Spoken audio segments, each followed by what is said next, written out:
మరి బైబిల్ కాలేజీలో పూర్తి చేసి గ్రాడ్యుయేషన్ చేసి వైద్యులు వైస్ మాస్టర్ గారి కుమారుడు స్టీవెన్ స్మిత్ గారి ప్రత్యేకమైన వందనాలు కేవలస్తుంది.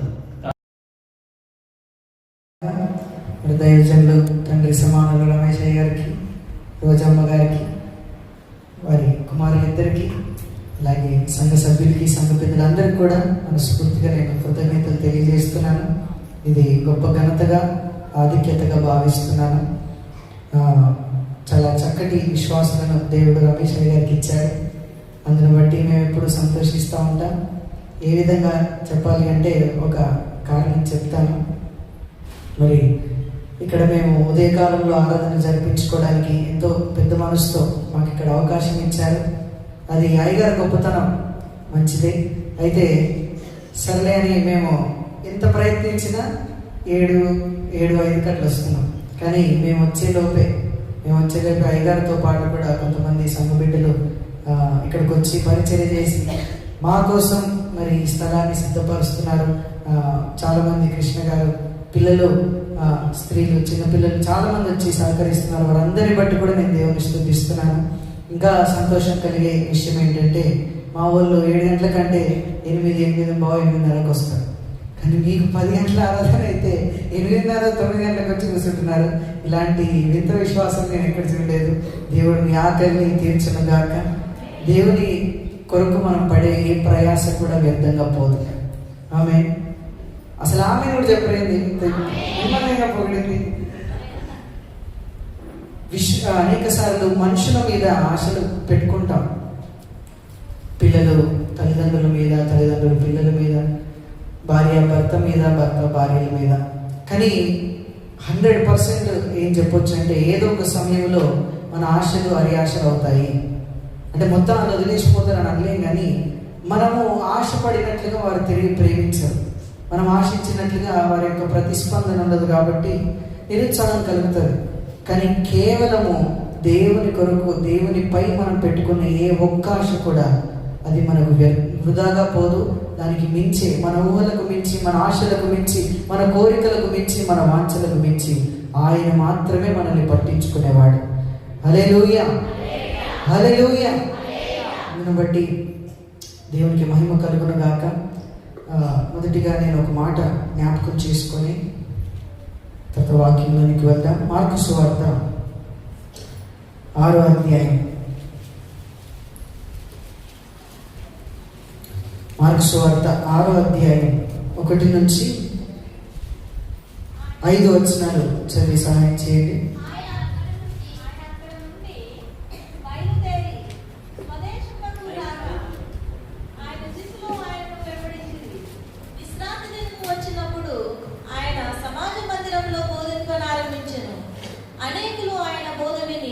ఆశ్చర్యపడి ఈ సంగతులు ఇతనికి ఎక్కడ నుండి వచ్చెను, ఇతనికి ఇవ్వబడిన ఈ జ్ఞానం ఎట్టిది, ఇతని చేతుల వలన ఇట్టి అద్భుతములు చేయబడుచున్నవి, ఇదేమి, ఇతడు మరియ కుమారుడు కాడా, ఇతడు యాకోబు, యేసే, యూదా, సీమోను అను వారి సహోదరుడగు వడ్లవాడు కాదా, ఇతని సోదరీమణులందరూ మనతోనున్నారు కాదా అని చెప్పుకొనుచు ఆయన విషయమై అభ్యంతరపడిరి.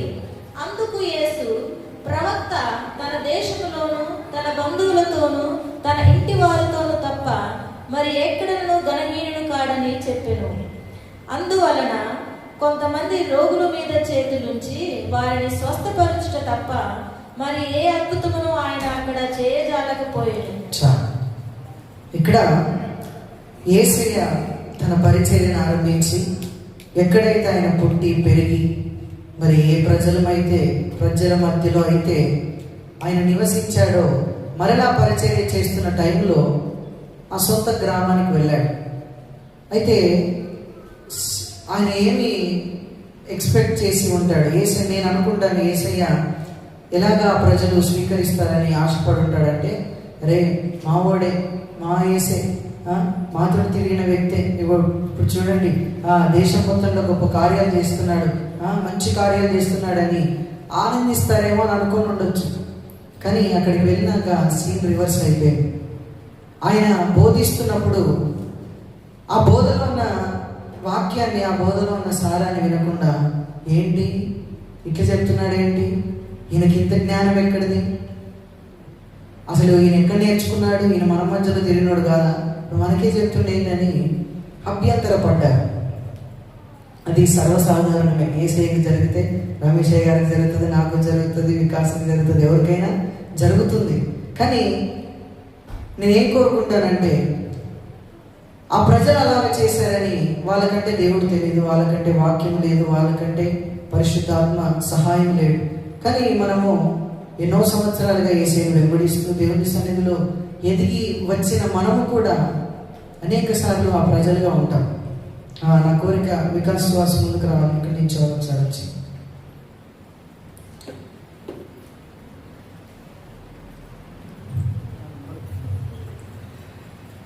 హల్లెలూయా. నేను మా సంఘానికి ఎంతనో, వీళ్ళిద్దరు ఈ సంఘానికి అంత కదా. నేను వాక్యం చెప్తున్నప్పుడు ఎక్కువగా ఆనందించేది మా తండ్రి, ఆ తర్వాత రమేష్ అయ్య గారు. ఎందుకంటే చాలాసార్లు ఆయనే నన్ను ప్రోత్సహించేవాడు, చాలా బలపరిచేవాడు. కొన్నిసార్లు మా డాడీకి నాకు కొన్ని ఇబ్బందులైనా కూడా ఆయన తీర్చేవాడు. సో వారి కుమారులు కూడా చాలా మంచి మనసు గలవారు, మనందరం సాక్ష్యం చెప్తాం. నేను చెప్పకూడదని చెప్తున్నాను, మా చర్చిలో అసలు నేను పని చేయను. అంటే చెయ్యాలనిపిస్తుంది కానీ కొన్నిసార్లు చేస్తాను, కొన్నిసార్లు చేయలేను. కానీ ఇక్కడికి వచ్చినప్పుడల్లా నేను గమనించేది ఏంటంటే, ఎక్కువ పని మీరిద్దరే చేస్తారు. సార్ చెప్పకూడదా? ఎక్కువ తక్కువగా మాట్లాడే వాళ్ళు ఈ సమయంలో నాకు తెలిసినంత మటుకు మీరిద్దరే. పాస్టర్ కుమారులు అట్లా ఉంటారు, బయట ఎక్కడ అట్లా ఉంటారు, నేను ఎక్కడ చూడలేదు. ఇంత తగ్గింపు కలిగి తల్లిదండ్రులకి, సంఘానికి అరైతురీలు కొట్టిన పడి చాలా చక్కగా తన తండ్రికి సహకరిస్తున్న బిడ్డలు నేనైతే ఎక్కడ చూడలేదు. వీరిని బట్టి దేవుడు గొప్పగా వారిని దీవించబోతున్నాడు. కానీ బాధాకరమైన విషయం ఏంటంటే, ఆ దీవెనలో మీరు పాలిభాగస్తులుగా ఉండాలా లేదా? ఉండాలి. హల్లెలూయా. దేవుని కొరకు చేసిన ఏది కూడా వ్యర్థంగా పోదు. కానీ దేవుడు వారిలో తలాంతులు పెట్టాడా లేదా? చెప్పరేంటండి, నేను చెప్పిన గారు వాక్యం చెప్పని వెళ్ళిపోతా. ఈ స్పందన లేకపోతే మనకు నా వల్ల కాదు. ఏం చెప్తాను నేను? వీళ్ళలో దేవుడు తలాంతులు, వరాలు పెట్టి ఉన్నాడా లేదా? పెట్టి ఉన్నాడు. వాళ్ళలో వాక్యం ఉందా లేదా? మరి బయటికి ఎప్పుడు వస్తుంది? ఎక్కడైతే గౌరవం ఉంటుందో అక్కడనే వస్తుంది. ఎవరి గౌరవం లేని ప్రజల మధ్యలో ఎంత మాట్లాడినా మనం మాట్లాడలేం, వాళ్ళు వినదు, అదంతా వ్యర్థమైపోతుంది. కానీ ఎప్పుడైతే ఏ స్థలములో అయితే ఘనత వస్తుందో అక్కడ తలాంతులు, వరాలు బయటపడతాయి. హల్లెలూయా. నేను మీ అందరినీ కోరుకుంటున్నాను ఏంటంటే, నాకంటే ఎక్కువ వాక్యం చెప్పే సామర్థ్యం వాళ్ళలో ఉంది, నాకంటే గొప్పగా ఆరాధన చేసే సామర్థ్యం వారిలో ఉంది, నాకు తెలుసు. కానీ వారిని మీరు ప్రోత్సహించాలి. కేవలం అయ్యగారు మాత్రమే కాదు, కానీ సంఘ బిడ్డలందరూ కూడా వారిని గౌరవించాలి, ప్రోత్సహించాలి. ఎందుకంటే దేవుడు వారిని ఏర్పాటు చేసుకొని ఉంచి ఉన్నాడు. అవునా కాదా? వారి రమేష్ అయ్య గారికి ఎందుకు పుట్టించాలని ఎక్కడైనా పుట్టచ్చు కదా, మా తమ్ముడు పుట్టచ్చు కదా? లేదు, ఇక్కడనే పుట్టాలి. ఎందుకంటే ఈ సంఘానికి వారు అవసరమై ఉన్నారు. హల్లెలూయా. వారు చేస్తున్న చిన్న చిన్న పరిచయం ఏది కూడా చులకనగా భావించదు. చిన్నలు పెద్దలు అందరూ కూడా వారిని గౌరవించండి. అరైతురీలు మాత్రం కొట్టకండి, దండం పెడతారు. ఓకే, పేరు పెట్టి పిలవండి, లేకపోతే పిలవగానే ఉండండి, వాళ్ళతో మాట్లాడగానే ఉండండి, కానీ దయచేసి గౌరవిద్దాం. హల్లెలూయా. హల్లెలూయా. దేవుడు వీరి ద్వారా ఈ సంఘంలో, ఈ పట్టణంలో, ఈ దేశంలో గొప్ప కార్యాలు జరిగించును గాక. ఒకసారి అలాగే చేతులైతే వీరి కొరకు ప్రార్థన చేద్దాం. దేవానికి వందనాలు. వీరిద్దరి పట్ల మీరు కలిగి ఉన్న ప్రణాళికను బట్టి వందనాలు. వీరిద్దరి జీవితంలో మీరు కలిగి ఉన్న గొప్ప ఆశలను బట్టి వందనాలు. అవునయ్యా, మీరు వీరి జీవితాల్లో, వీరి యొక్క హృదయంలో ఎన్నో తలాంతులు, ఎన్నో వరాలు మీరు పెట్టి ఉన్నారు. కానీ వారు బయటపడలేకపోతున్నారు, వారు తమ యొక్క వరాలను వాడుకోలేకపోతున్నారు. ఇదిగో యేసు నామములో పరిశుద్ధాత్మని శక్తి వీరిని ఆవరించునుగాక, వీరిని నింపునుగాక. భయము లేకుండా, బిడియము లేకుండా వారిలో నీవు పెట్టిన వరములను వారి బయటికి తెచ్చుదురుగాక. వారు నీకు ఇచ్చిన వరములను తలాంతులను నీ మహిమార్థమై వాడుకొందురుగాక. కేవలం ఇక్కడ మాత్రమే కాదు, అనేక ప్రాంతాల్లో అనేక ప్రజలకు దీవెనకరంగా ఆశీర్వాదకరంగా మార్చబడుదురుగాక. తల్లిదండ్రులకు సంఘానికి గొప్ప కీర్తిని గొప్ప మహిమను తెచ్చే గొప్ప కుమారుడుగా మనష్షే ఎఫ్రాయిము ఏ రీతికైతే దేవా నీ చేత ఆశీర్వదింపబడిన వారిగా ఉన్నారు, ఇద్దరి కుమారులు దేవా నీ ద్వారా ఆశీర్వదింపబడి నీ ద్వారా ఘనకార్యములు పూనుకొందురుగాక. నీకు వందనాలు. వారి చదువులను వారి పరిచర్యను యేసు నామములో సంఘం అంతా కలిసి మేము దీవిస్తున్నాం. మేమందరం కూడా వారిని గౌరవిస్తున్నాం, వారిని ఘనపరుస్తున్నాం. వారిలో ఉంచిన అభిషేకాన్ని బట్టి మేము వారిని సన్మానిస్తున్నాం. నీకే వందనాలు, నీకే మహిమలు చెల్లిస్తూ యేసు నామములో ప్రార్థిస్తున్నాం తండ్రి. ఆమేన్. అందరం చప్పట్లు కొడదాం. హల్లెలూయా. ఇప్పుడు నేను వాక్యం చెప్తాను. సరే అయితే ఓకే. నేను ఎక్కడికి వెళ్ళినా సరే ముందుగా నా గురించి చెప్తాను. మీలో కొంతమందికి నేను తెలుసు, కొంతమందికి తెలియదు. ఇంతకుముందు మేము ఇక్కడ ఆరాధన చేసుకున్నాం కదా, ఆ బ్యాచ్ మేమే వాళ్ళం మీ యొక్క స్థలాన్ని దోచుకొని కొద్దిసేపు ఇక్కడ ఆరాధన చేసుకుంటున్నాం. మరి రవికుమార్ అయ్య గారికి ఏకైక కుమారుని నేనే. చిన్నతనం నుంచి చర్చిలో పెరిగాను, కానీ కొంత అయ్యగారికి తెలుసు నేను చాలా అల్లరి పిల్లవాడిని. వీళ్ళలాగా మంచివాడిని కాదు, చాలా తీట పనులు ఎక్కువ చేసేవాడిని. దేవుడు అన్న పరిచర్య అన్న సంఘం అన్న ఏమాత్రం ఆసక్తి లేదు. కానీ దేవుడు 2019 జనవరి మాసంలో నాకు అప్పుడు అపెండిక్స్ ఆపరేషన్ అయ్యి నేను ఇంటి దగ్గర ఉన్న టైంలో ఒక అర్ధరాత్రి సాక్షాత్తు దేవుడే నాతో మాట్లాడాడు. అప్పటి నుంచి ఇంకా నేను నా జీవితాన్ని దేవునికి సమర్పించుకున్నాను.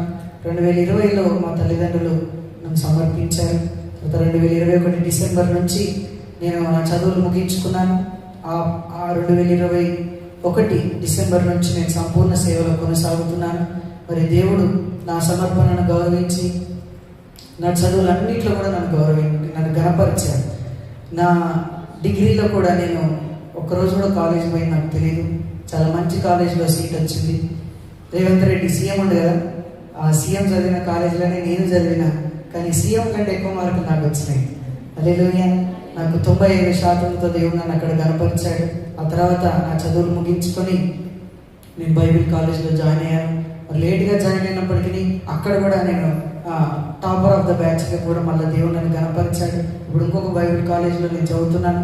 ఆ రీతిగానే పరిచర్యలో వాడబడుతున్నాను. దేవుడు నా జీవితంలో తెరిచిన ద్వారాన్ని బట్టి నేను దేవుని స్తుతిస్తూ వెళ్ళిన ప్రదేశాల్లో దేవుని కనపరుస్తున్నాను. ఇంతే సాక్ష్యం. ఇప్పుడైతే ఒకటే పేజీ, ఇంకో 10 సంవత్సరాలు అయినా 100 పేజీలు ఉంటుంది. సో ప్రారంభించుకుందాం వాక్యాన్ని. అయితే వాక్యంలోకి వెళ్ళక ముందు నేను ఒక ప్రశ్న మిమ్మల్ని అడగాలనుకుంటున్నాను. మీరందరూ ఎవరి యందు విశ్వాసం ఉంచుతున్నారు? గట్టిగా. అందరు దేవుని యందేనా? అంతేనా? వేరే వాళ్ళు ఎవరు లేరా? సరే, ఈ రీతిగా అడుగుతారు. ఏ దేవుని యందు? ఏం పేరు ఆయన పేరు? ప్రభు అయిన యేసుక్రీస్తు. కాబట్టి దేవుడు అని మనం అంటాం, వాళ్ళు కూడా దేవుడు అంటారు, అందరు దేవుళ్ళని అంటారు. కానీ మన దేవునికి ఒక పేరు ఉంది. అన్నిటికంటే పైనామము ఆ నామం పేరే యేసు. హల్లెలూయా. ఆ యేసయ్య నామాన్ని మనం కలిగి ఉన్నాము. యేసు నామమునే మనం విశ్వసించాం. అయితే మరొక ప్రశ్న, మరి ఆ యేసయ్య మీ జీవితంలో ఏమై ఉన్నాడు? వినాలని కోరుకుంటున్నాను. ఒక్కొక్కరు ఒక్కొక్కటి చెప్పండి. మీ యేసయ్య మీకు ఏమై ఉన్నాడు? తండ్రి అయి ఉన్నాడు. ఓకే. ఆదరణకర్తగా ఉన్నాడు, ఓదార్చేవాడుగా ఉన్నాడు, ప్రేమించేవాడిగా ఉన్నాడు. నలుగురే చెప్పాడు. మైసూర్ బజ్జీలు ఏముంటుంది? మైసూర్ ఉంటుందా? ఉండదు. బొంబాయి రవ్వలు ఏముంటుంది? రవ్వనే ఉంటుంది, బొంబాయి ఉండదు. ఈ కాలంలో విశ్వాసులు ఏముంటలేదు. ఇది కూడా చెప్పలేకపోతే ఈ గంట సేపు నాకు సహాయం చేయాలి. సరే, నేనే చెప్తాను. మన యేసయ్య మనందరూ మీరు చెప్పినన్ని కరెక్టే. అయితే ఈరోజు నేను ఒక అంశంపై ఈరోజు నా వాక్యాన్ని నేను మొదలు పెట్టాలనుకుంటున్నాను. 1 కొరింథీ పత్రిక 1వ అధ్యాయం 18వ వచనం.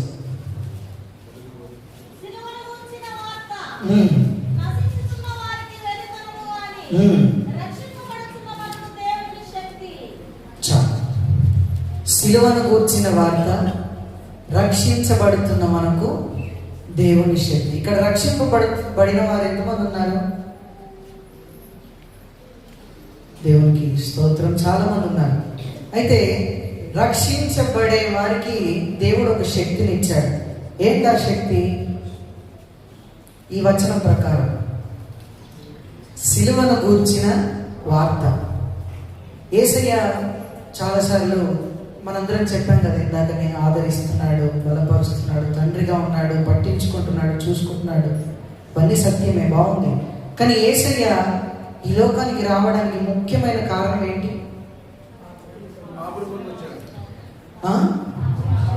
పాపులను రక్షించడానికి. ఇంకా దానికి మించి తండ్రి ఆజ్ఞను నెరవేర్చడానికి, ఇంకా దాని మించి కట్టే చాలా ముఖ్యమైన కారణం ఏమై ఉండొచ్చు యేసయ్య రావడానికి?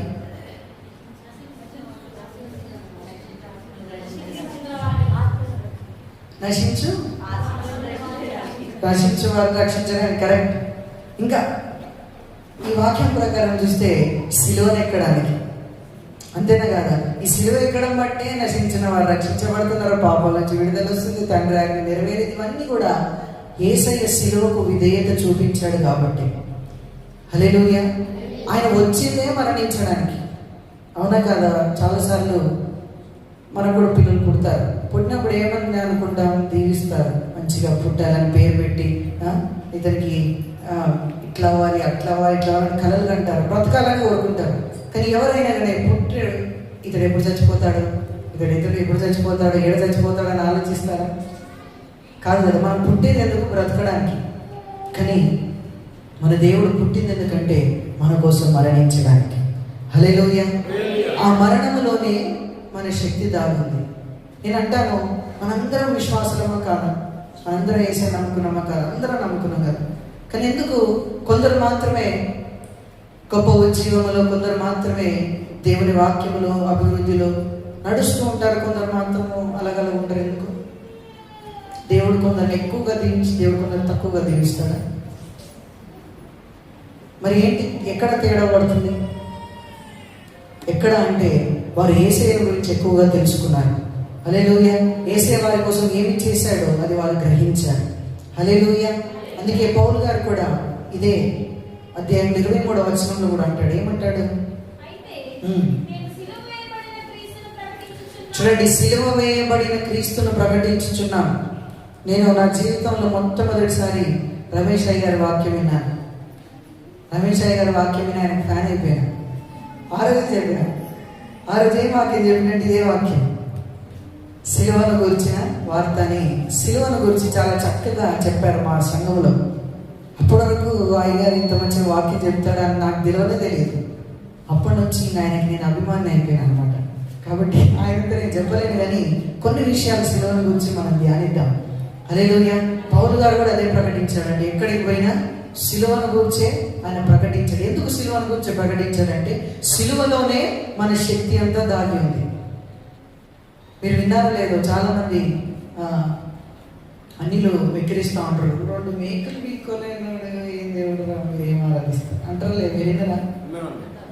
ఒకరిద్దరు విన్నారు, సంతోషం. మీరు వినలేదు, మీరు ధైర్యంగా మేము విన్నాం. అయితే వాళ్ళు ఏమనుకుంటారంటే అది ఓటమి, అతడు బలహీనత, శక్తిహీనత. అసలు ఏమి శక్తి ఉంటే దిగి రావచ్చుగా. అక్కడ ఉన్నవాళ్ళు కూడా అందరూ నువ్వు ఇప్పుడు దిగొస్తే నేను నమ్ముకుంటామని.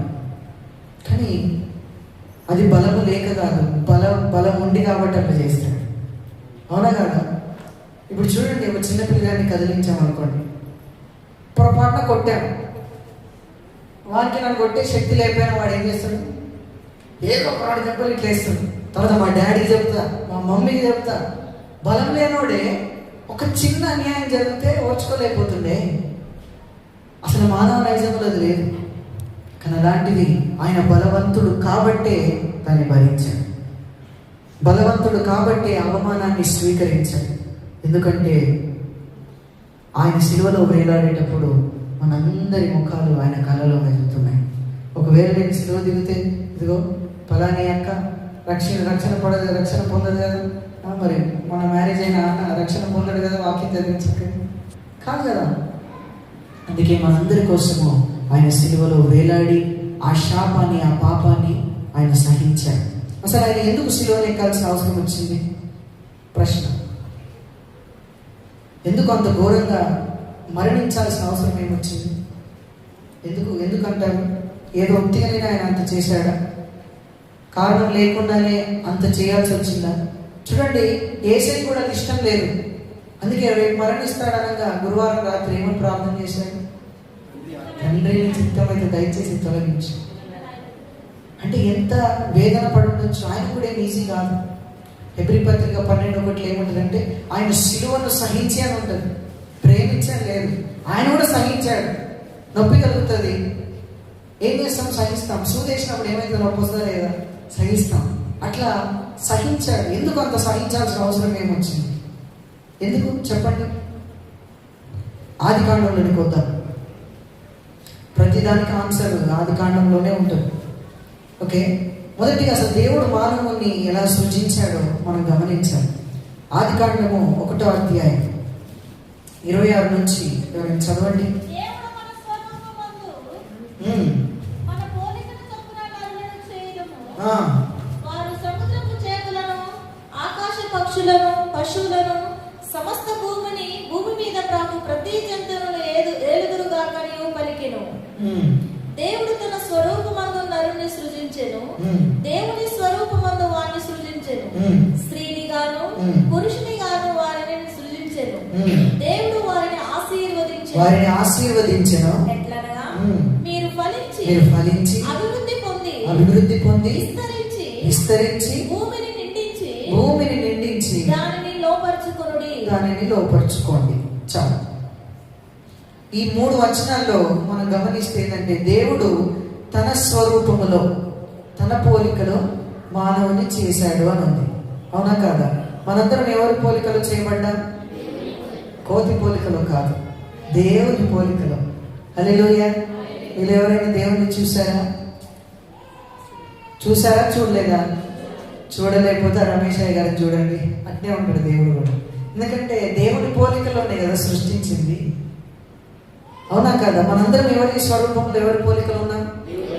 దేవుడు కూడా ఎలా ఉంటాడు? మనలానే ఉంటాడు. అవునా కాదా? ఆయన స్వరూపములో, ఆయన పోలికలో మనం సృష్టించబడ్డాం. అయితే నా ప్రశ్న, దేవుడు సృష్టించినప్పుడు ఆదాము అవ్వని దేవుడు ఎలా సృష్టించాడు? పాపులుగా, బలహీనులుగా, రోగులుగా, అప్పుల సమస్యలు ఉన్నోళ్ళుగా,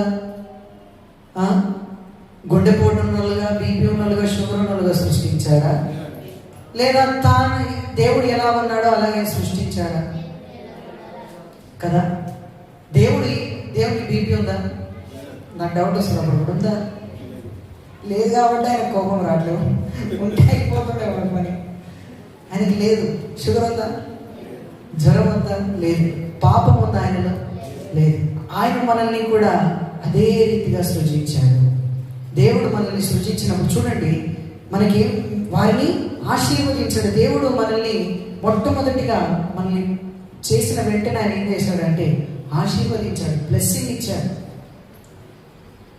ఒక అనారోగ్యంలో ఉన్నాడు ఆశీర్వదింపబడిన వాడని చెప్పొచ్చా? చెప్పొద్దా?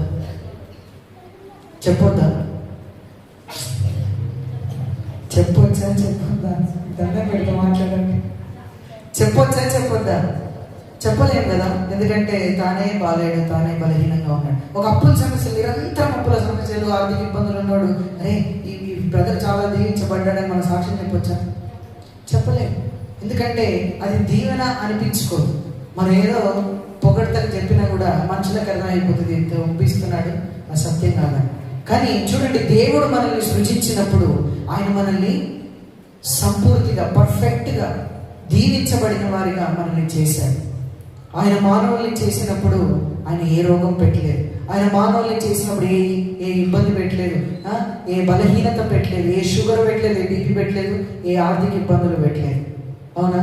దేవుడు అన్నీ సృష్టించి తర్వాత ఆదామును సృష్టించాడు. ఎందుకు? ఇవన్నీ నువ్వు ఎంజాయ్ చేయి. ఆదాము ఏ దినమున సృష్టించబడ్డాడు? ఎన్నో రోజున దేవుడు ఆదాము సృష్టించాడు? 6వ రోజు కదా. 6వ రోజు సృష్టించాడు. 7వ రోజు ఏంటి? విశ్రాంతి దినం. అంటే ఆదాంకి మొదటి రోజు ఏంటి? విశ్రాంతి దినం. చూడండి, దేవుడు ఆదాం కొరకు అన్నిటిని చేసి అన్ని ముగించిపోయాయి. ఇంకంతా అయిపోయింది. వెలుగు వచ్చింది, చెట్లు ఉన్నాయి, పండ్లు ఉన్నాయి, పువ్వులు ఉన్నాయి, ఆడుకోవడానికి జంతువులు ఉన్నాయి. కాబట్టి ఇప్పుడు ఆదాముని చేస్తాని అన్నిటిని చేశాక దేవుడు ఆదాముని చేశాడు. హల్లెలూయా. ఆదాముని చేశాడంటే మనందరినీ కూడా చేశాడు. దేవుని యొక్క నిజమైన ప్రణాళిక మన జీవితం పట్ల ఏంటో నేను మాట్లాడబోతున్నాను. కానీ ఆదాము ఏం చేశాడు? 2వ అధ్యాయం 17వ వచనం. దేవుడు ఇవన్నీ చేసి ఒక ఆజ్ఞని ఇచ్చాడు.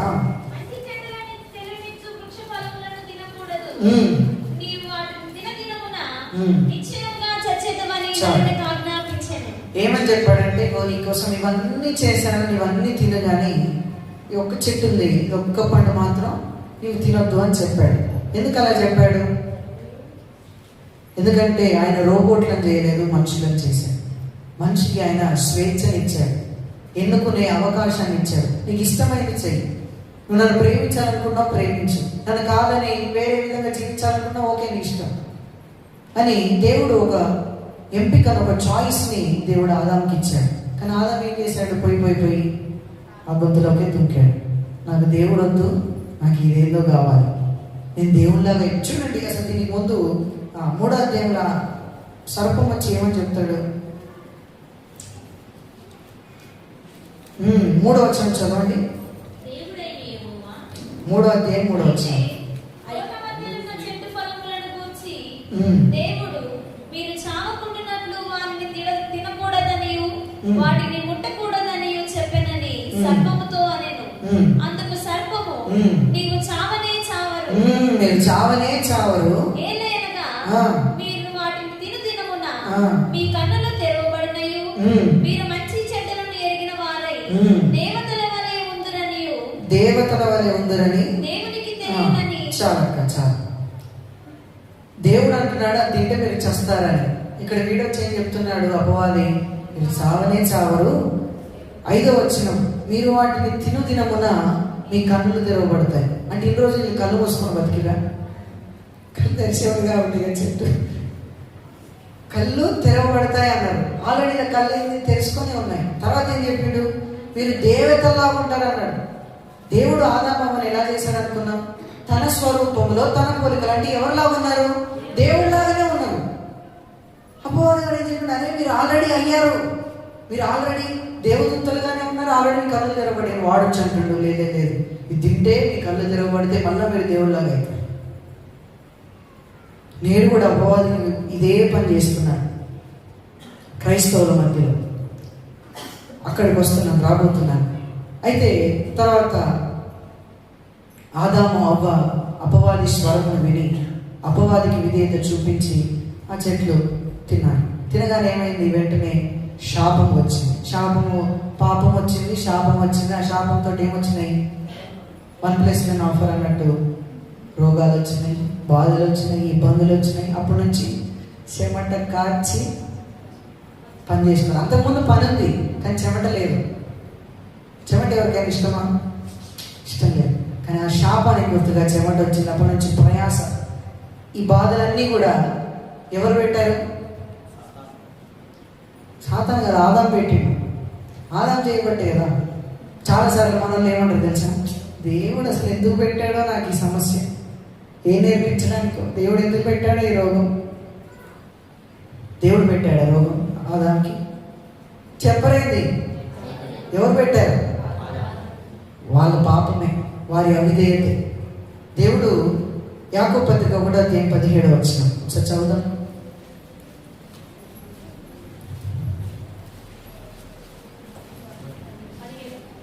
1వ అధ్యాయం 17వ వచనం. శ్రేష్టమైన ప్రతి సంపూర్ణమైన ప్రతి వరమును పరసంబంధమైనదై జ్యోతిర్మయుడు తండ్రి యొద్ద నుండి వచ్చును. ప్రతి వరము. చూడండి, ఈవులు మంచివా కాదా? ఈవులు అంటే ఏంటంటే గిఫ్ట్. ఈవులు గిఫ్ట్స్ ఎప్పుడు ఇస్తారు? బర్త్డే రోజు ఇస్తారు, ఏదైనా మేలు జరిగినప్పుడు ఇస్తారు. అంటే ఏంటి? మంచి. చూడండి, ఈ వాక్యం స్పష్టంగా చెప్తుంది. 16వ వచనం చదవండి ఒకసారి దానిపైన. మోసపోకండి. ఎందుకు మోసపోకండి అంత స్పష్టంగా ఎందుకు చెప్పిండంటే మన వాళ్ళందరూ మోసపోయింది ఇక్కడనే. దేవుని ఏమో దయ్యం అంటారు, దయ్యాన్ని ఏమో దేవుడు అంటారు. స్వస్థపరిచే దేవుని ఏమో రోగాలు పెట్టే దేవుడు అంటారు. నీతిమంతులుగా తీర్చే దేవుని ఏమో దేవుడు ఎవరైనా తాగుతుందని అడిగామనుకోండి, ఏంటి అన్ని మానేయాలంటే దేవుడు ఇట్లా రాసి పెట్టాడు, ఆయన ఎప్పుడు మారిస్తే అప్పుడు మారుతాను. ఉల్టా పల్టా చేసేసారు. హల్లెలూయా. మన దేవుడు మంచివాడు. ఆయన ఇచ్చేవన్నీ కూడా మేలులే, మంచి. కొన్నిసార్లు కొంతమందిని దేవుడు దీవిస్తాడండి, మంచి బిల్డింగ్లు కట్టుకుంటారు, బాగుపడతారు. మనల్ని ఏమంటారంటే సాతాను గారు దీవించినాక. సాతాను గారికి ఎక్కడ దీవెన? ఆడే బాధల్లో ఉంటే మనకేం దీవెన ఇస్తాడు? దేవుడు దీవించాడు, కానీ ఆ వ్యక్తి కృతజ్ఞత లేకుండా ఆ వ్యక్తి పడిపోయాడు. దాన్ని మనం సాతాను గారికి ఎందుకు ఇవ్వాలి క్రెడిట్? మన దేవుడు ఎవరు? మంచివాడు. ఆయన ఆది కాండం నుంచి కూడా ఆయన మేలే మన కోసం సిద్ధపరిచాడు. ఆయన మనకి దీవెననే సిద్ధపరిచాడు. కానీ ఆదాము చేసిన తప్పిదం వలన ఏమైంది? పాపము, శాపము ఇవన్నీ కూడా మనకు ఆపాదించబడ్డాయి. ఒకసారి ఈ మాటకు చదువుదాం. రోమపత్రిక 5వ అధ్యాయం 12వ వచనం.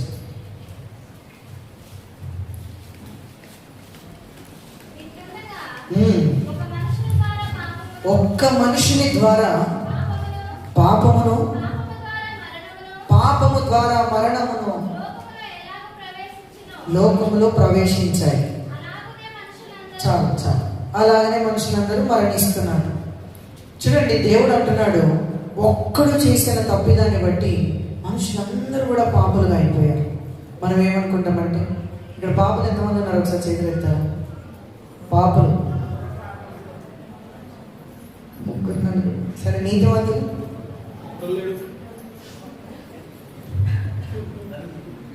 సరే, స్త్రీలు ఎంతమంది ఉన్నారు? స్త్రీలు కూడా లేరు. స్త్రీలు నేను కాదులే. సరే, పురుషులు సరే ఉంటే పురుషులు అని అంటారు, స్త్రీలు అని అంటారు కదా. అట్లనే ఉంటే నీతిమంతులు అని అంటారు, పాపులు అని అంటారు. అసలు నువ్వు ఎవరైనా తెలియకపోతే నువ్వు చాలా అవి ఏమంటారు, అజ్ఞానంలో బ్రతుకుతున్నట్టు. ఈరోజుతో మీకు ఒక క్లారిటీ వచ్చి నేను పాపిన నీతిమంతులు అనేది ఈరోజు మీకు అర్థమైపోవాలి, మనందరికి అర్థమైపోవాలి. ఇక్కడ చూడండి, ఆదాము చేసిన పాపమును బట్టి మనుషులందరూ పాపులుగా చేయబడ్డారు. అవునా కదా? ఇప్పుడు మనుషులు పాపాలుగా అయ్యారు కాబట్టి పాపం చేస్తున్నారు, అంతేనా కదా? ఇప్పుడు పాపిగా చేయబడ్డారు కాబట్టి అందులో నుంచి ఏమొస్తుంది? పాపమే వస్తుంది. మామిడి చెట్టుకి ఏమొస్తాయి? బనానా చెట్టుకి. మరి పాపి నుంచి ఏమొస్తాయి? పాపమే వస్తుంది. అవునా కాదా? అయితే ఇప్పుడు మారాల్సింది మన క్రియలు కాదు, మన స్వభావం. మనుషులు ఏమనుకుంటాడంటే నా క్రియలు మార్చుకుంటే చాలు నేను మారిపోతానని. పురుషులు ఉన్నారు, సరే మా ఊరిని తీసుకుంటే ఏం చేస్తా పిట్రా నిద్ర మా చర్చాబాయ్ కాబట్టి వాడుకుంటాం. ఇతడు పురుషుడు, మీ అందరికి తెలుసుకోవాలి, ఇతడు పురుషుడు. ఇతనికి స్త్రీల బట్టలు వేసినంత మాత్రాన స్త్రీ అయిపోతాడా? కాడు కదా, ఖచ్చితంగా కాడు కదా. ఇతనికి పురుషుని బట్టలు వేసిన ఏమైనా ఇతడు పురుషుడే. అవునా కాదా? అట్లనే పాపి, నువ్వు ఎన్ని మంచి పనులు చేయి, నువ్వు ఎన్ని చెడ్డ పనులు చేయి, నువ్వు పాపివే. నువ్వు చర్చికి రా, నువ్వు పాపివే. కూర్చో. ఎందుకంటే పాపి అనేది స్వభావం, అది క్రియలు కాదు. అందుకే ఈ పాపముల నుంచి బయటపడడానికి మనుషులు చాలా కనిపెట్టారు. ఫస్ట్ ఎవరు కనిపెట్టారు చెప్పండి? పాపముల నుంచి బయటపడడానికి పాపంలో పడ్డాడే కనిపెట్టాడు. అవునా కాదు? ఎక్కడుంది? అంజూరపు ఆకుల్ని కప్పుకున్నారని ఎక్కడుంది? చదవండి ఒకసారి, రెఫరెన్స్ చెప్పండి అంటే 3:9. చదవండి. నీవు ఎక్కడున్నావని అందుకతడు, నేను తోటలో నీ స్వరం వినప్పుడు దిగంబరిగా ఉంటుంది కనుక భయపడి దాక్కుంటున్నాను. అందుకు ఆయన, నీవు దిగంబరివని నీకు తెలిపిన వాడెవడు? నీవు తినకూడదని నేను నీకు ఆజ్ఞాపించిన వృక్ష ఫలములు తింటివా అని అడిగాను. అందుకు ఆదాము, నాతో ఉన్నటకు నీవు నాకు ఇచ్చిన ఈ స్త్రీయే ఆ వృక్ష. అవన్నీ ఏం చెప్తున్నాడు బేసిక్గా అంటే, నేను చేసిన పాపమును బట్టి నేను నిన్ను కనపరుచుకోలేను కాబట్టి నన్ను నేను కట్టుకున్నాను. అంజూరపు ఆకులు తీసి చేసుకున్నాడు అంటే ఏంటి? ఇప్పుడు అంజూరపు ఆకులు కట్టుకుంటే ఇప్పుడు దేవునితో మాట్లాడొచ్చా? అంజూరపు ఆకులు కట్టుకున్నంత మాత్రాన మళ్ళా ఆ పాపం అంతా పోతుందా? పోదు. అవునా కాదా? ఒకసారి రోమపత్రిక 3:11 చదువుదాం.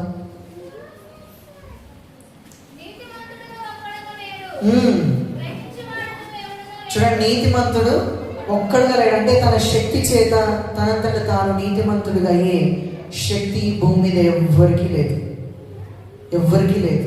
కానీ దేవుడు ఒక అవకాశం ఇచ్చాడు. ఏంటి? పాత నిబంధనలో దేవుడు 10 ఆజ్ఞలు ఇచ్చాడు. మీరు ఈ 10 ఆజ్ఞలు పాటిస్తే నీతిమంతులు అన్నారు. అయితే ఆ 10 కూడా సరిపోవని చెప్పేసి 613 ఆజ్ఞలు ఉన్నాయి మన మొదటి 5 అధ్యాయాలు కాండాల్లో. అయితే ఆ 613 ఆజ్ఞలు ఎవరైతే పాటిస్తారో తన పుట్టినది మొదలుకొని చచ్చిపోయే వరకు అతడే నీతిమంతుడు అని దేవుడు చెప్పాడు. ఇంకా అప్పటి నుంచి మనుషులు ట్రై చేశారు. నేను అది ఆజ్ఞలు పాటించాను అన్ని బాగున్నాయి, 99 బాగున్నాయి. ఒక్కటి వేసరికి ఏమన్నాడు దేవుడు? ఒక్కటి పోగొట్టుకుంటే అన్నీ పోయినట్టే. అట్లా మానవునికి అసాధ్యం అయిపోయింది. ఎందుకంటే దేవునికి ఆల్రెడీ తెలుసు. ఎందుకంటే మనిషి పాపం అనేది తన స్వభావంలో ఏర్పడి. అవునా కాదా? చూడండి, దేవుడు మనకి మంచి కోరుకున్నాడు కదా, మరి మనకి ఏం కావాలి? మంచి మాత్రమే కావాలి. కానీ అపవాదికి ఏంది? మంచిది కానీ చెడు కూడా తీసుకోవచ్చు. మంచి కానీ చెడు కూడా తీసుకోవచ్చు. బాగున్నావా? మంచి. ఈ కాళ్ళకు ఒక్కటి పెట్టుకో, ఏం కాదు, అంత బాగున్నాగా కాళ్ళకు. అపవాది అనే ప్రణాళిక ఏంటంటే కేవలం మనకు మంచి వద్దు కానీ మంచితో పాటు కొంచెం చెడు. ఈ లోకంలో కూడా ఏముంటుందండి? మంచి ఉంటుంది కానీ మంచితో పాటు చెడు కూడా ఉంటుంది. సినిమాల్లో ఏముంటుంది? తండ్రి ఉంటాడు, తల్లి ఉంటాడు, వాళ్ళ మీద ప్రేమ ఉంటుంది, తల్లి మీద సెంటిమెంట్లతో కొట్లాటలు చేస్తారు, యుద్ధాలు చేస్తారు, బాగుంది, మంచిదే. కానీ దాంతోపాటు ఏముంటాయి? పిచ్చి పిచ్చి వాళ్ళు ఉంటాయి. ఈ లోకం నడిచేదంతా కూడా దీని మీద మంచి చెడు. కానీ మనకు కావాల్సింది మంచి చెడు కాదు, మనకు కావాల్సింది యేసయ్య. హల్లెలూయా. ఎందుకంటే యేసయ్యనే జీవం, యేసయ్యే నీతి, యేసయ్యే మంచి. మనకు కావాల్సినవన్నీ కూడా యేసయ్యలో మాత్రమే ఉన్నాయి. అయితే నీతిమంతుడు ఒక్కడు కూడా లేడు. ఎందుకు లేరు? ఈ స్వభావం మారట్లేదు.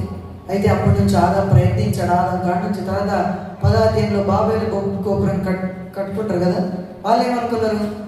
సరే ఇప్పుడు మేము ఎట్లా నీతిమంతులు ఎంత ఇష్టపడలే కదా, ఒక పెద్ద బిల్డింగ్ కట్టేసి డైరెక్ట్ పరలోకానికి వెళ్ళిపోదాం. ఇవన్నీ ఎందుకు తలకాయ? మనిషి ఎంత పిచ్చోడు, ఎంత వెరితనం చూడండి. బిల్డింగ్ కడితే పరలోకం పోతారు ఎవరన్నా? బిల్డింగ్ కట్టరు. పాము నిజంగానే కడతారని చెప్పేసి మళ్ళీ దేవుడు వారి భాషను తారుమారు చేశారు. అట్లా ప్రయత్నిస్తూనే ఉంటారు. ఇప్పుడు మన ఇండియాలో గుళ్ళు, గోపురాలు, ప్రదక్షిణాలు ఇవన్నీ ఏంటి? నా పాపం పోవాలి, నాకు పుణ్యం రావాలి, నాకు మోక్షం దొరకాలి.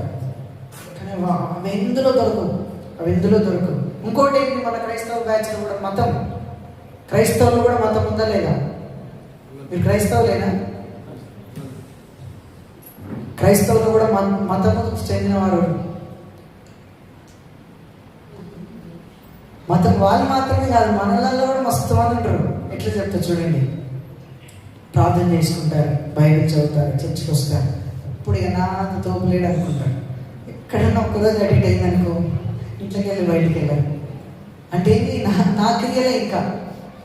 కానీ అలా కూడా కాదు, అది మతమే, అది కూడా నీ క్రియలే, అది కూడా నీ స్వభావమే. కానీ మనం నీతిమంతులుగా అయ్యేది మన క్రియల వల్ల కాదు, ఒక్కడు చేసిన క్రియ. హల్లెలూయా. మన పాపలకు ఎలా ఇవ్వడం? ఒక ప్రశ్న. బాగుండండి, ఆ బాబు అతడు పుట్టుకతోటి పాప కాదా? తల్లి ఒడిలా వాళ్ళ మమ్మీ కడుపును గుద్దినందుక ఎందుకు పాప అయింది? స్వభావమే పాపం కదా. పుట్టుకతోటే పాపి, ఇక పాపియే. కానీ ఆ స్వభావం మారాలంటే ఏం చేయాలి? మరలా పుట్టాలి. అవునా? అందుకే యేసయ్య అంటాడు, మీరు తిరిగి జన్మిస్తే కానీ పరలోక రాజ్యంలో ప్రవేశించండి. ఏంటి ఆ తిరిగి జన్మ? బాప్తిస్మం. కంటే ముందు ఏంటి? యేసయ్యను సొంత రక్షకుడుగా అంగీకరించడం. హల్లెలూయా.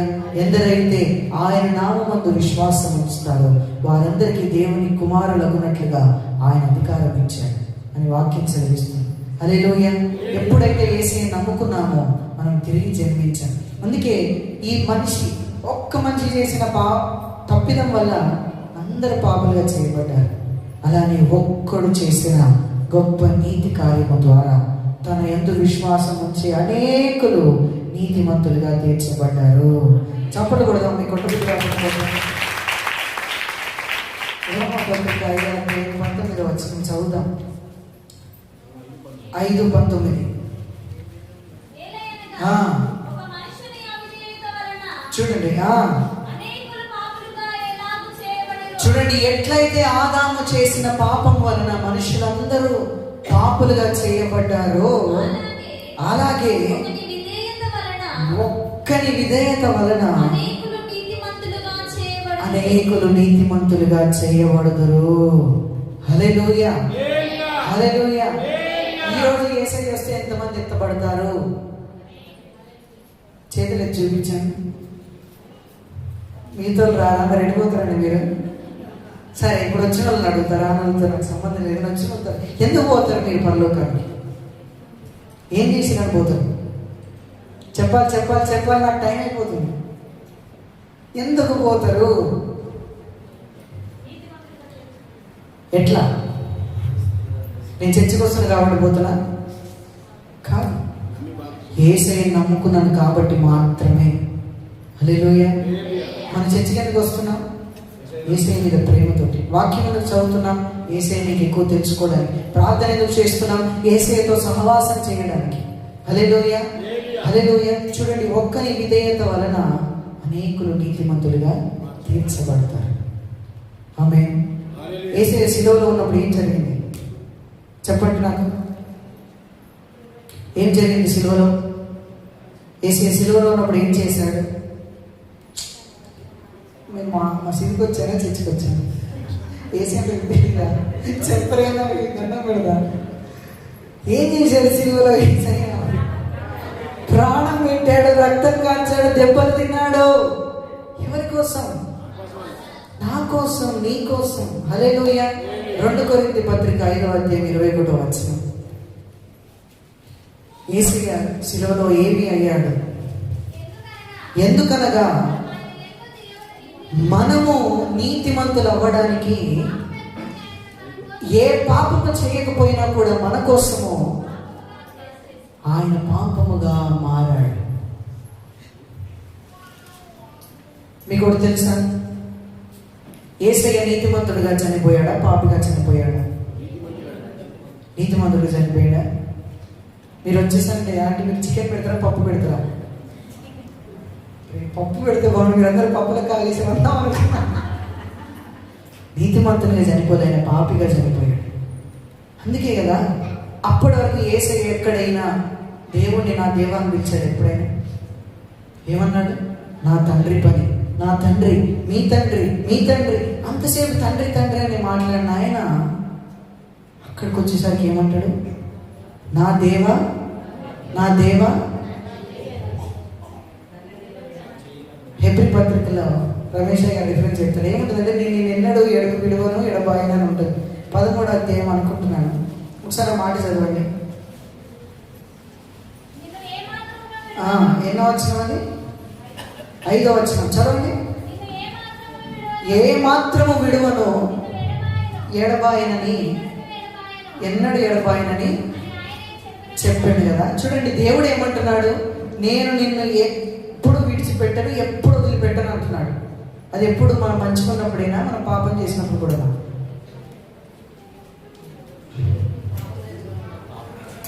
ఎప్పుడైనా కూడా అంతే కదా. ఎన్నడంటే ఎప్పుడు కూడా కదా. కానీ ఇక్కడ చూడండి, ఒక వ్యక్తి ఎలాగ పాపిగా తీర్చబడతాడో ఇది ఒక ఉదాహరణ. తాగితే పాప అయిపోడు, పాపి కాబట్టి తాగుతున్నాడు. వ్యభిచారం చేస్తే పాపి అయిపోరు, పాపి కాబట్టి వ్యభిచారం చేస్తున్నారు. అబద్ధాలు ఆడితే పాపి అయిపోరు, పాపి కాబట్టి అబద్ధాలు ఆడుతున్నారు. జీవితం మారిపోతుంది. ఆ తాగుడు మీద ఇష్టం కలగదు, అబద్ధాల మీద ఇష్టం కలగదు, తిరుగుళ్ళ మీద ఇష్టం కలగదు. ఎందుకంటే తన స్వభావం మారిపోతుంది. దేవుని వాక్యం చదివిస్తుంది, నా యందు విశ్వాసం ఉంచువాడు నిత్య జీవం కలవాడు. ఒక వ్యక్తి ఎలాగ నీతిమంతులుగా తీర్చబడతాడంటే విశ్వాసము వలన. అబ్రాహాము ఎలా తీర్చబడ్డాడు? అబ్రహాము దేవుని నమ్మెను, అది నీతిగా ఎంచబడేది. చూడండి, కేవలం యేసయ్యందు విశ్వాసం ఉంచితే మనం నీతిమంతులుగా తీర్చబడతాం. కానీ అవిశ్వాసమే అతిపెద్ద పాపం. యేసయ్య శిలువలో చూడండి, దేవుడు ఏమన్నాడు? నిన్ను విడిచిపెట్టను, నేను ఎడబాయనంటే ఇక్కడ ఏమంటున్నాడు? నన్ను ఎందుకు విడిచిపెట్టావు అంటున్నాడు. యేసయ్య శిలువలో అవిశ్వాసిగా మారిపోయాడు. ఎందుకు? మనందరి పాపం. హల్లెలూయా. మొదటి పేతురు పత్రిక 2వ అధ్యాయం 24వ వచనం. ఇది నేను చెప్తున్న మాటలు కాదు, ప్రతిదీ నేను వాక్యంలో నుంచి చూపిస్తున్నాను. ఆయన పాపము చేయలేదు, ఏ కపటము లేదు. 24వ వచనం.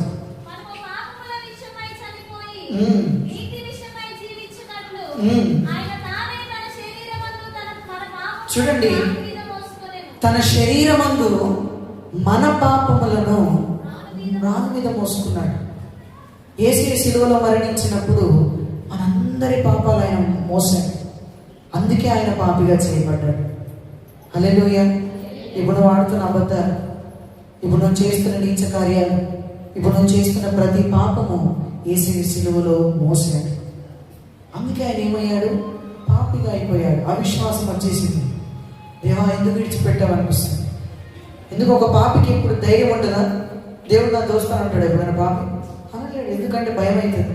నేను తప్పు చేసినా, అరే దేవుడు నాకు దూరం అయిపోయిన భయం కలుగుతుంది. ఆ పాపం ఆయన మీద మోయబడింది కాబట్టి ఆయనకి భయం వచ్చేసింది, ఆయనకు అవిశ్వాసం వచ్చేసింది. అందుకే అంటున్నాడు, దేవా నన్ను ఎందుకు విడిచిపెట్టావు అంటున్నాడు. ఇప్పుడు మనం ధైర్యంగా చెప్పొచ్చేది తెలుసా? నా దేవా నన్ను ఎందుకు పట్టుకున్నావు? నా దేవా ఈ లోకముల నుంచి ఎందుకు నన్ను పిలిచాను? నా దేవా ఎందుకు ఇంత నన్ను ప్రేమిస్తున్నావు అని మనం ధైర్యంగా చెప్పొచ్చు. ఎందుకంటే ఆయన పాపిగా చేయబడ్డాడు. ఎందుకంటే మనము నీతిమంతులుగా తీర్చబడ్డానికి. హల్లెలూయా. లేక 2 కొరింథీ 5:21 చూశాను. మనము నీతిమంతులుగా అవ్వడానికి, దేవుని నీతి అవ్వడానికి ఆయన మన నిమిత్తం పాపిగా అయ్యాడు.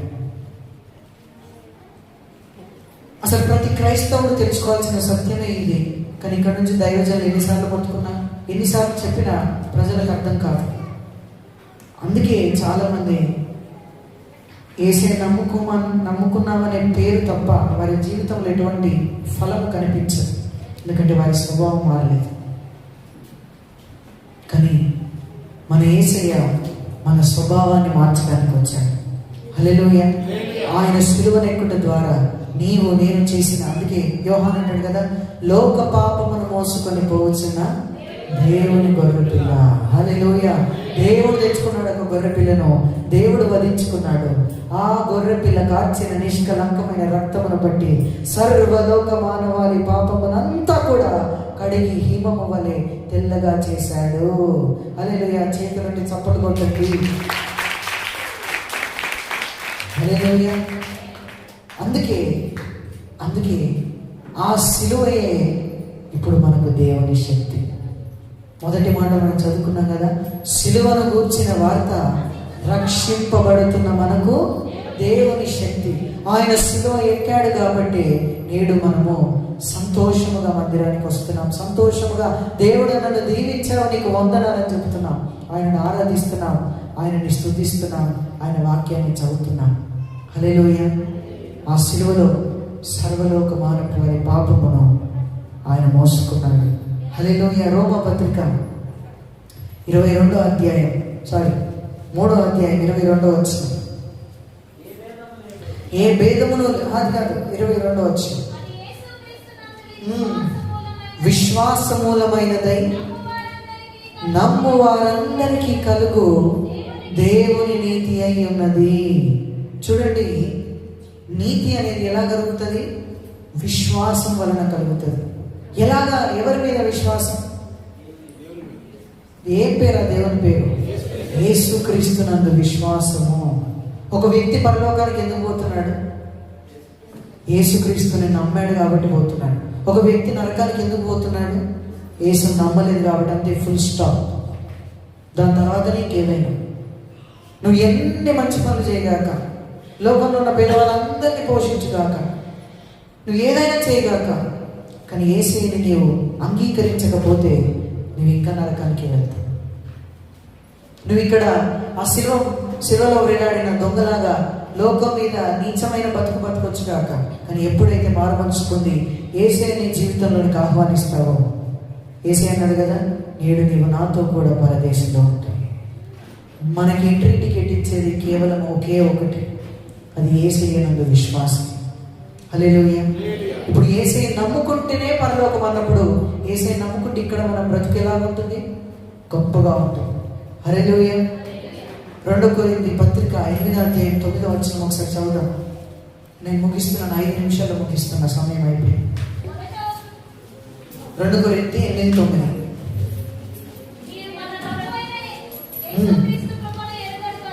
ఎరుగుదురు కదా ఆయన ధనవంతుడై ఉండి తన దారిద్రత వలన ధనవంతులు కావాలనని నీ నిమిత్తము దరిద్రుడైన. చూడండి, యేసయ్య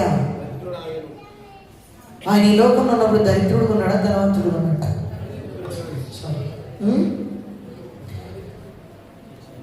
మీకు ఇక్కడ ఎంతమందికి 3 కంటే ఎక్కువ మంది పిల్లలు ఉన్నారు? ఎవరు లేరు కదా. అంటే 3 ఉన్నోళ్ళు ఉన్నారా? 3 పిల్లలు ఉన్నోళ్ళు చాలా మంది ఉన్నారు. ధన్యులు. 3 పిల్లలు పోషించడం సులువా కష్టమా చెప్పండి మీరు? కష్టం అండి. ఈ రోజుల్లో అయినా ఏ రోజుల్లో అయినా కష్టమే. మరి అలాంటిది ఆయన చుట్టూ ఎప్పుడు 12 మంది శిష్యులు, మళ్ళీ స్త్రీలు, మళ్ళీ వాక్యం వినడానికి జనం. మళ్ళీ అన్నం కావాలంటే ఏంటి? మళ్ళీ చేసేయా ఆహారం అయిపోయింది, భోజనం పెట్టు. మరి ఇంతమందిని పోషించాలంటే ఆయన ఎంత కుబేరుడు అయి ఉండాలి, అవునా కదా? ఆయన అంత కుబేరుడు కాబట్టి అప్పటి కాలంలోనే ఆయన దగ్గర ఒక మేనేజర్ ఉన్నాడు. అతని పేరు ఇస్కరియోతు యూదా. డబ్బులు అంతగానో ఉన్నాయి కాబట్టి కదా మేనేజ్ చేయడానికి ఒక వ్యక్తిని పెట్టుకోండు. మరి అలాంటి బ్రతికిన ఆయన శిలువలో ఆయన ఎలా వేలాడాడు? శరీరం మీద వస్త్రాలు లేని వస్త్రహీనుడిగా. ఆయన షర్ట్ ఎంత విలువ ఉంటే దాన్ని 4 ముక్కలు చేసుకొని పంచుకొని ఉంటారు. మీరు ఆలోచించండి. నా షర్ట్ ఇది 300 రూపాయల షర్ట్, దీని ఎవరైనా ఇచ్చినప్పుడు తీసుకోరు. కానీ అలాంటిది ఆయన ఎంత మంచి షర్ట్ వేసుకుంటే దాన్ని 4 ముక్కలు చేసుకొని మరీ పంచుకున్నాడంటే ఆయన ఎంత మంచిగా బ్రతుకుండొచ్చు కదా. కానీ అలాంటి వ్యక్తి శిలువలో ఏమయ్యాడు? రిక్తుడుగా అయ్యాడు, చూడనొల్లని వాడిగా అయ్యాడు. మటన్ షాప్లో ఎప్పుడైనా మాంసం వెళ్ళాడుతుంది మీరు చూసారా? చూసారా లేదు? మీరు ఎప్పుడు వెళ్ళలేదు అనుకుంటున్నారు. భర్తలు ఎట్లా చూసినా దండం చూసినారా? యేసయ్య కూడా శిలువలో అలాగే వెళ్ళాడు.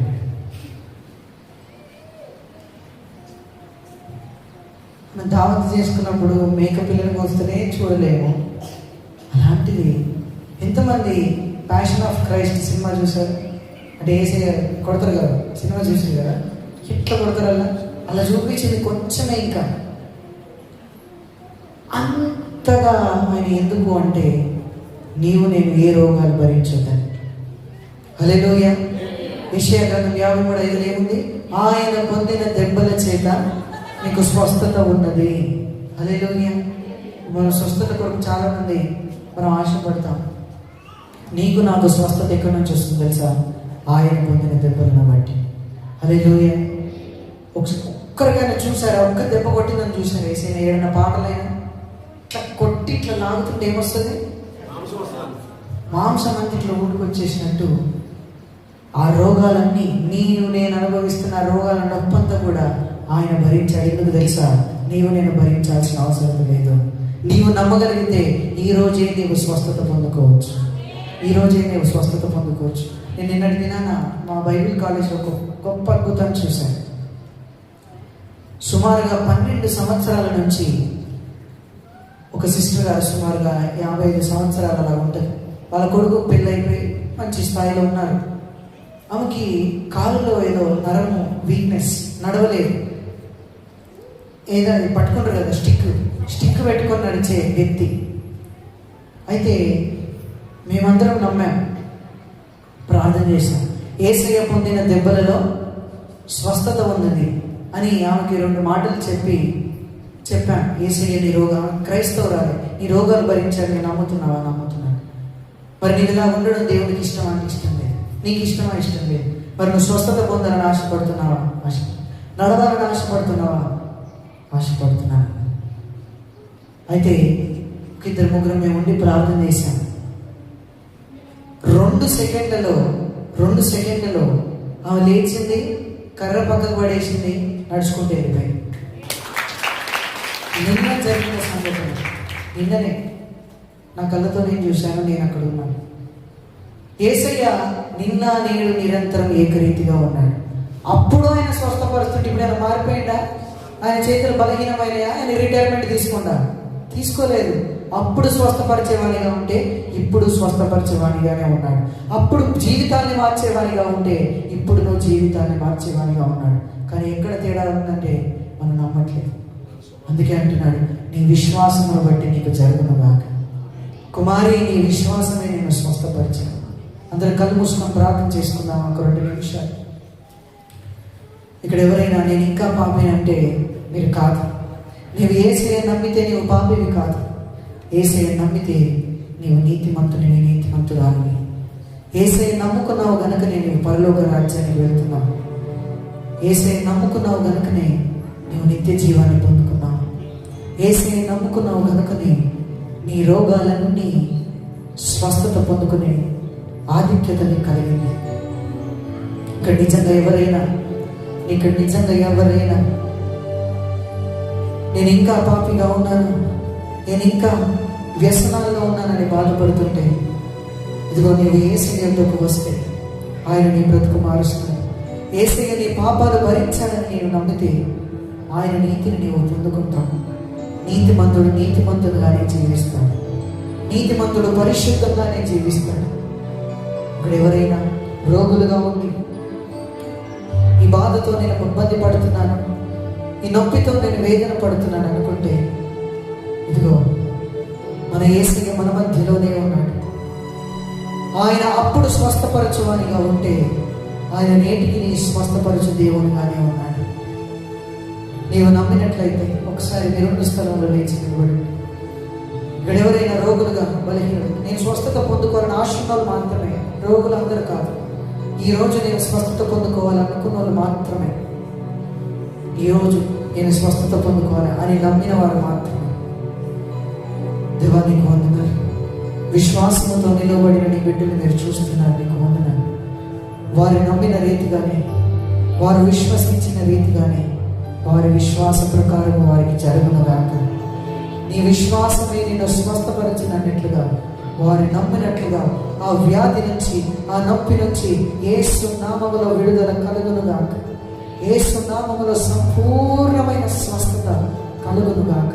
మరెన్నడూ కూడా ఆ వ్యాధి వారిని ముట్టకుండునుగాక. ఆమేన్. యేసయ్య నీకు వందనాలు. మమ్మల్ని నీతిమంతులుగా తీర్చు, మమ్మల్ని ఐశ్వర్యవంతులుగా సమృద్ధి గల వారిగా చేసి, దొంగ నాశనమును, హత్యను, దొంగతనం చేయడానికి వస్తుంది. కానీ నీ వెతుకు వచ్చేవాడికి మాకు సమృద్ధి జీవాన్ని ఇవ్వడానికి వచ్చావు. మేము లేమిలో బ్రతకడం నీకు ఇష్టం లేదు, మేము రోగంలో బ్రతకడం నీకు ఇష్టం లేదు, మేము భయములో బ్రతకడం నీకు ఇష్టం లేదు. దేవా, నీవు సమాధానాన్ని తీసుకొని వచ్చావు, ఆరోగ్యాన్ని తీసుకొని వచ్చావు, స్వస్థతను తీసుకొని వచ్చావు, రక్షణను తీసుకొని వచ్చావు, నీతిని తీసుకొని వచ్చావు. నీ అందు విశ్వాసం ఉంచిన వారన్నిటికీ ఇవన్నీ మీరు స్వాస్థ్యంగా ఇచ్చారు, ఇవన్నీ మీరు ఉచితంగా ఇచ్చారు. నీకు వందనాలు. ఇదిగో ఈరోజు మా మనోనేత్రములు వెలిగించబడును కాక, మేము నీతిమంతులమని గ్రహించుకును కాక.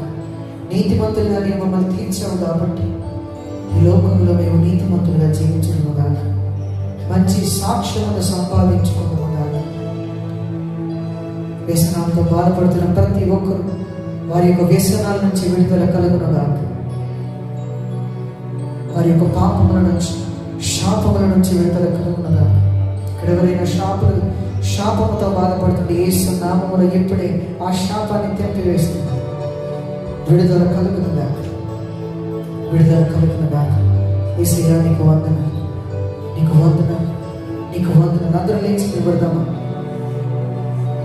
లేచి నిలబడదాం. కళ్ళు మూసుకునే ఉందాం, కళ్ళు మూసుకుని.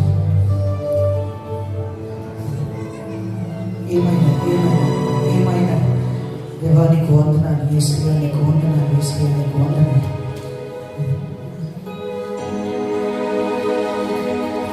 యేసయ్య నామములో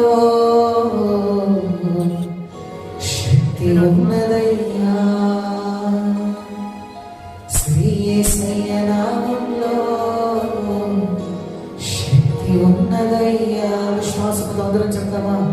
యేసయ్య నామములో శక్తి ఉన్నదయ్యా. శ్రీ యేసయ్య నామములో శక్తి ఉన్నదయ్యా.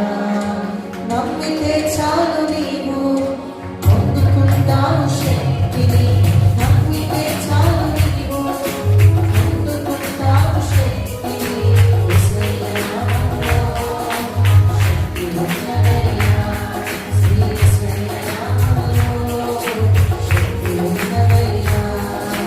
యేసయ్య నామములో శక్తి ఉన్నదయ్యా.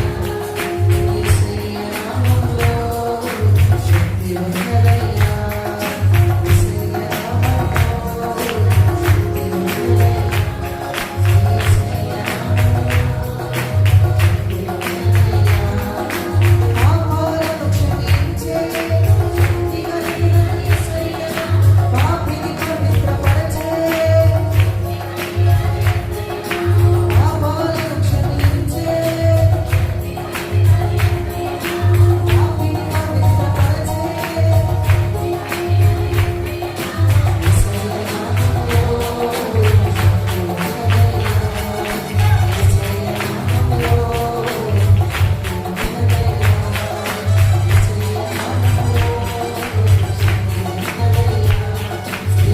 అందరూ యేసయ్య యేసయ్య యేసయ్య అంటున్నా. యోగికి స్వస్థతనిచ్చే శక్తి ఉన్నదయ్యా. శ్రీ యేసయ్య నామములో శక్తి ఉన్నదయ్యా. యోగికి స్వస్థతనిచ్చే శక్తి కలిగిన మనసును నెమ్మదించే శక్తి కలిగిన యోగికి స్వస్థతనిచ్చే మనసును నెమ్మదించే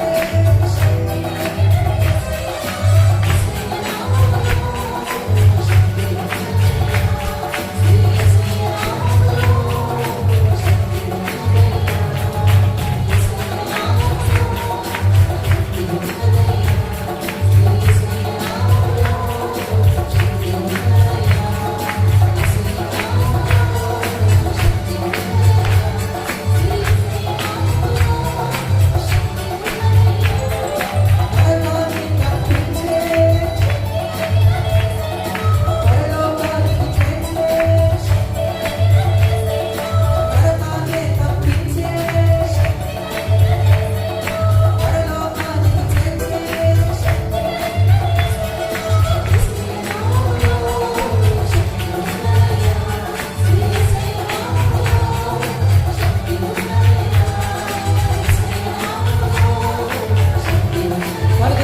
యేసయ్య యేసయ్య యేసయ్య స్వస్థపరిచే యేసయ్య, నీతిమంతులుగా తీర్చే యేసయ్య, శాపములు తొలగించే యేసయ్య, పరలోకానికి చేర్చే యేసయ్య. నేను నమ్ముతున్నాను, నేను నమ్ముతున్నాను. నీ నామములో నాకు విజయం ఉన్నది. నీ నామములో నాకు స్వస్థత ఉన్నది. నీ నామములో నాకు విడుదల ఉన్నది. నీ నామములో నాకు అభిషేకం ఉన్నది. ఈ క్షణమే గొప్ప అభిషేకం జరుగుతుంది. హల్లెలూయా హల్లెలూయా హల్లెలూయా హల్లెలూయా. యేసయ్య యేసయ్య యేసయ్య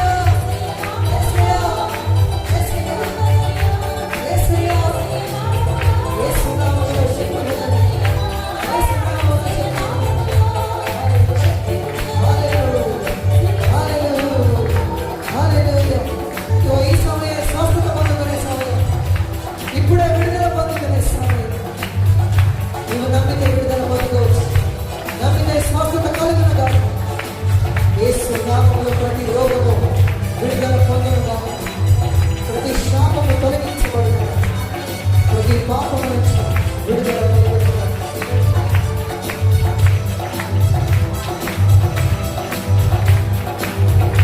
నామములో స్వస్థత ఉన్నదయ్యా.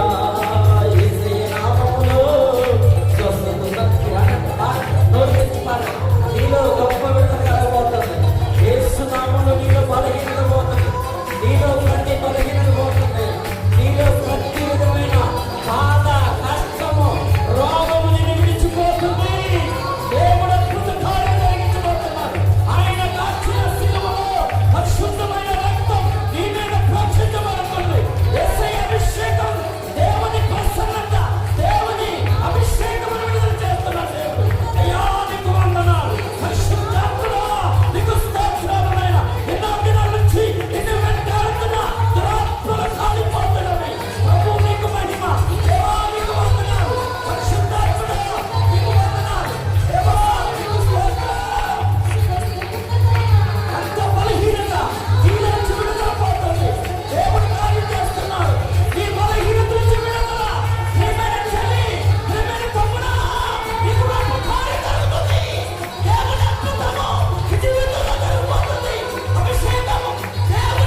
తండ్రి నీకు వందనాలు. ఏ కుమార్తెతో ఎన్ని సంవత్సరాల నుంచి బాధపడుతున్నారు, నీ బలహీనతలన్నీ దేవుడు విడుదల చేయటాన్ని నమ్మేవా? దగ్గర పెట్టుకుని మాట్లాడిన మాటలు విశ్వాసంతో నమ్మేవా? దేవుడు అద్భుతమైన కార్యం జీవితం జరిగించబోతున్నాడు. పరిశుద్ధాత్మ తండ్రి నిన్ను తాకుచున్నాడు. నువ్వు ఏ బాధతో బాధపడుచున్నావు, ఏ నొప్పుతో బాధపడుచున్నావు, ఎవరికి చెప్పుకోలేని బాధలో ఉన్నావు, జీవితం మీద విరక్తి వచ్చి నువ్వు చివరికి నీ ప్రాణాన్ని తీసుకునే వ్యక్తి సహోదరి, దేవుడు ఈరోజు నీతో మాట్లాడి నిన్ను వెంటాడుతున్న దురాత్మలు కాలిపోతున్నవి, ఆత్మహత్య ప్రయత్నం చేస్తున్న ప్రతి దురాత్మలు కాలిపోతున్నవి. చీకటి వ్యాధితో బాధపడుతున్నావా? దేవుడు ఆ వ్యాధి నుంచి విడుదల చేయడానికి ఈరోజు స్వస్తి కలుగుతున్నాడు. దేవుడి శుభం నీ జీవితంలో జరగబోతుంది. అద్భుతమైన కార్యం నీ జీవితంలో జరగబోతుంది. ఎన్నో దినాల నుంచి నువ్వు బాధపడుతున్నటువంటి బలహీనత, ఎవరికి చెప్పుకోలేని బాధ, శ్రమ, వ్యాధి ఈరోజు నిన్ను విడిచిపెట్టిపోతుంది. ఎన్నో దినాల నుంచి నువ్వు ఆర్థిక ఇబ్బందుల చేత బాధపడుతున్నావు. దేవుడు విడుదల చేస్తున్నాడు. పరిశుద్ధాత్మ దేవుడు నీ జీవితంలో గొప్ప కార్యం జరిగిస్తున్నాడు. దేవుని ప్రసన్నత మన మనసులో ఉన్నది. ఏ సమస్య అయినా యేసు రక్తము ద్వారా స్వస్థత కార్యం జరిగించడానికి దేవుడు విడుదల చేస్తున్నాడు. యెహోవా రాఫా, స్వస్థపరిచి యెహోవా నేనే అని యేసయ్య చెప్పాడు. ఆయన శిలువలో కార్చిన రక్తం, శిలువను గురించి వార్త రచించిన వారికి వెళ్తాను, కానీ రక్షించబడుతున్న నీకు ఈ రోజు శక్తిని, దేవుడు బలమును నీకు అనుగ్రహించి ఉన్నాడు. ఆ బలం నీకు పొందుకొని తిరిగి వెళ్తున్నాడు. యేసయ్య నన్ను స్వస్థపరిచినందుకు వందనాలు.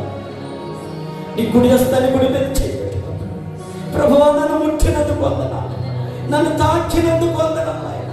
నీకెక్కడైతే పాదం ఉందో నీ గుడి వస్తాను పెట్టుకుని, ప్రభువా విశ్వాసంతో మాట పలుకు. ప్రభువా నన్ను ముట్టినందుకు వందనాలు, నన్ను బాగు చేసినందుకు వందనాలు, ప్రతి పరించి విడుదల చేసినందుకు వందనాలు, స్వస్థత ఇచ్చినందుకే వందనాలు. మీరు కార్యం జరిగించినందుకు వందనాలు అయ్యా. మీరు చేసి మీరు వందనాలు, స్తోత్రాలు చెల్లిస్తున్నాం. అద్భుతమైన కార్యం నా జీవితంలో జరిగించినందుకు ప్రభు దాసులు పెట్టుకుని చక్కని వర్తమానం మాకు ఇచ్చినందుకు అయ్యా. మీ కృప, మీ దయ మా అందరిపై ఇచ్చి సంపూర్ణమైన ఆరోగ్యవంతులుగా మమ్మల్ని అందరం చేసి తీర్చిదిద్దుతున్నదని వందనాలు చేస్తున్నాం. కల్వరి శిలువలో మా కోసం పాపిగా ఉండి నీ విలువైన రక్తాన్ని చిందించి మమ్మల్ని నీతిమంతులుగా తీర్చడానికి, మమ్మల్ని పరిశుద్ధపరచడానికి, మమ్మల్ని ఆయన స్వస్థపరచడానికి, మమ్మల్ని ఆయన స్వస్థపరచు దేవుడు నీవే నమ్మి విశ్వాసించడానికి ఎన్నో బాధలు, ఎన్నో కష్టాలు మా కోసం అనిపించిన దేవుడు నీకు వందనాలు చేస్తున్నాను. ఈ దినం వర్తమానం ద్వారా ప్రభా మా జీవితం ధరించిన అద్భుతమైన కార్యాన్ని బట్టి, అద్భుతమైన స్వస్థత కార్యాన్ని బట్టి నీకు వందనాలు చేస్తూ ఈ మాటలు మీ సన్నిధిలో మనం చేస్తూ దీవించి ఆశీర్వదించి మీరు మాత్రమే మహిమ పొందుకోవాలి. యేసు నామములో అడిగి వేడుకుంటున్నాం తండ్రి, ఆమేన్. అందరం ఒకసారి దేవునికి చప్పట్లు కొడదామా? స్తోత్రం, స్తోత్రం, స్తోత్రం, స్తోత్రం. దేవుడు మన జీవితంలో స్వస్థత కార్యం ఇచ్చినందుకు దేవుడికి అందంగా స్తోత్రాలు చెల్లిద్దామా? రెండు చేతులు ఆకాశం పెట్టి స్తుతి స్తోత్రం చెల్లిద్దామా? స్తోత్రం, స్తోత్రం, స్తోత్రం. నోరు తెరిచి చెప్పండి, కళ్ళు మూసుకోండి, నోరు తెరిచి స్తోత్రం. దేవుడు రెండు చేతులు ఉన్న వాళ్ళందరూ